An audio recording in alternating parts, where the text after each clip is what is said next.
ہر programme کی طرح آج بھی ہمارا پروگرام لائیو ہے، انٹریکٹیو ہے۔ پروگرام کے دوران آپ ہم سے جب چاہیں ٹیلی فون کے ذریعے سے رابطہ کر سکتے ہیں۔ ہمارے پروگرام میں آج گفتگو کرنے کے لیے اور آپ کے سوالات جوابات دینے کے لیے جو علماء تشریف لائے ہیں ان کا میں تعارف کرا دیتا ہوں۔ پاکستان سے ہمارے ساتھ پروگرام میں شامل ہوں گے مکرم محترم مجیب الرحمان صاحب ایڈوکیٹ، اور پاکستان ہی سے ہمارے جو دوسرے عالم دین ہیں وہ ہیں مکرم حافظ مظفر احمد صاحب، اور یہاں پہ لنڈن اسٹوڈیوز میں ہمارے ساتھ تشریف رکھتے ہیں مکرم محترم مولانا عبد المومن طاہر صاحب اور مکرم محترم مولانا نصیر احمد قمر صاحب۔ تو ہم یہاں سے اب اپنی گفتگو کا آغاز کریں گے۔ سب سے پہلے میں بات کروں گا حافظ مظفر احمد صاحب سے۔ حافظ صاحب السلام علیکم ورحمۃ اللہ۔ جی حافظ مظفر احمد صاحب السلام علیکم ورحمۃ اللہ۔ السلام ورحمۃ اللہ۔ جی حافظ صاحب، آپ سے میں یہ گزارش کرنا چاہتا ہوں کہ جہاں تک بات ہے حضرت مرزا غلام احمد صاحب قادیانی مسیح موعود و مہدی موعود علیہ الصلوۃ والسلام کے دعوے کی اور اس دعوے کی صداقت کی، اس پہ تو بات چل رہی ہے، بات چلتی بھی رہے گی کہ یہ اس پروگرام کا مقصد ہے ہی یہ کہ ہم حضرت مسیح علیہ السلام کے دعوے اور اس کے جو صداقت کے نشانات ہیں ان پر جو ہے وہ ہم بات کریں۔ لیکن آپ اگر ہمیں یہ بتائیں، دعوے اور دلیل پہ بات چل رہی ہے، اس سے ہٹ کے اگر آپ ہمیں یہ بتائیں کہ ساری عمر حضرت مرزا صاحب علیہ الصلوۃ والسلام نے، جو کہ امام مہدی تھے، مسیح موعود تھے، انہوں نے یہ دعویٰ کیا، ساری عمر ان کی کس مصروفیت میں گزری ہے؟ کیا چیز تھی ان کی جس کی وجہ ساری عمر انہوں نے جو کام کیا وہ کیا کام تھا؟ جی جزاک اللہ آصف صاحب۔ بسم اللہ الرحمن الرحیم۔ اللہ تعالیٰ نے حضرت مرزا غلام احمد قادیانی علیہ السلام کو اس زمانے کا مجدد اور مسیح و مہدی بنا کر بھیجا، اور آپ کا ایک بڑا کام احیاء دین تھا، جیسا کہ آپ نے ذکر کیا کہ سریا سے لا کر آپ نے ایمان کو قائم کیا، اور یہ ایک بہت تفصیلی موضوع ہے کہ آپ نے ایک ایسی عظیم الشان پاکیزہ دینی اور روحانی جماعت قائم فرمائی کہ علامہ اقبال نے بھی کہا کہ پنجاب میں اسلامی سیرت کا ٹھیک نمونہ اس جماعت کے اندر ہے۔ لیکن یہ ایک بہت تفصیلی مضمون ہے، اس وقت اس میں جانے سے پہلے میں یہ بھی ذکر کروں گا اور کارناموں کے لحاظ سے کہ آپ کا ایک اور اہم اور عظیم الشان کارنامہ کسر صلیب اور دیگر ادیان پر اسلام کو غالب کرنا تھا۔ امر واقع یہ ہے کہ حضرت بانی جماعت احمدیہ کی دینی اور ملی خدمات کا دائرہ اعتقادی، عملی اصلاح اور اخلاقی اور روحانی تربیت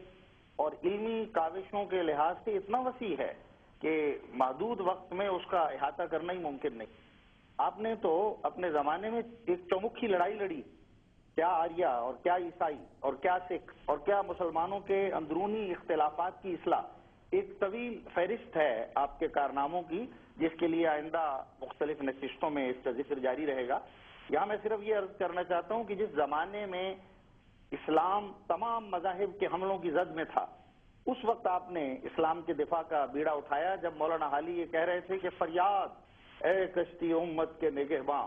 بیڑا یہ تباہی کے قریب آن لگا ہے۔ اس وقت آ کر حضرت بانی جماعت احمدیہ نے اسلام کی خدمت کے کام کا آغاز کیا ہے، اور آپ نے جو 80 سے زائد تصانیف فرمائی ہیں، اس میں جو پہلا شاہکار تھا وہی آپ کی کتاب براہین احمدیہ ہے، جس کے ذریعے آپ نے اسلام، قرآن اور آن حضرت صلی اللہ علیہ وسلم کی سچائی کو دنیا پر ثابت کرنے کے لیے جب پیش کیا، اور 10,000 روپے کا اس زمانے میں انعام مقرر کیا اور کوئی اس کا جواب نہ پیش کر سکا، اور ایک تہلکہ مذہبی حلقوں میں اس کتاب نے مچا دیا، یہاں تک کہ اس زمانے کے چوٹی کے عالم مولوی محمد حسین صاحب بٹالوی اہل حدیث کے لیڈر، رسالہ اشاعت و سنہ کے ایڈیٹر، انہوں نے بھی مانا اور تسلیم کیا کہ اس کتاب براہین احمدیہ کی نظیر آج تک اسلام میں تالیف نہیں ہوئی۔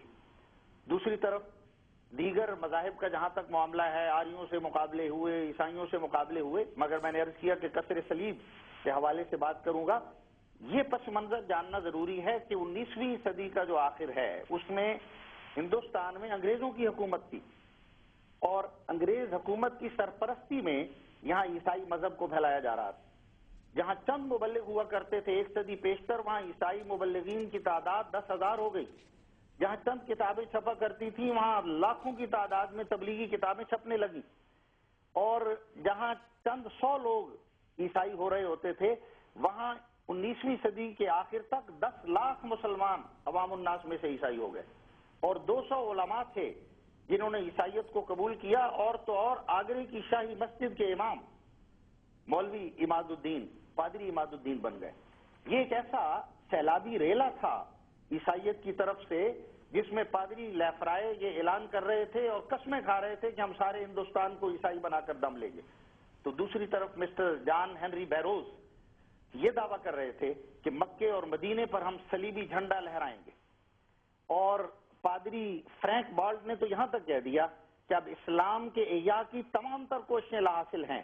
اس کے لیے خودکشی کے سوا کوئی چارہ نہیں۔ اس زمانے میں حضرت بانی جماعت احمدیہ نے بیڑا اٹھایا ہے اسلام کی خدمت کا، اسلام کے دفاع کا، اور آپ نے آ کر یہ فرمایا کہ میرا کام بطور مسیح موعود صلیب کو توڑنا اور دجال کو قتل کرنا ہے، یعنی دلائل سے عیسائیت کو شکست دے کر صلیبی عقائد کو پاس پاس کرنا ہے۔ آپ نے فرمایا کہ ہندوستان میں پادریوں سے مقابلے کے لیے، قلمی جنگ کے لیے اب یہ دارالحرب ہو چکا ہے ہندوستان، اور ہمیں ان سے قلمی جنگ کرنا ہوگی۔ اور آپ نے یہ اعلان فرمایا عیسائیت کا مقابلہ کرتے ہوئے کہ جب تک ان کا خدا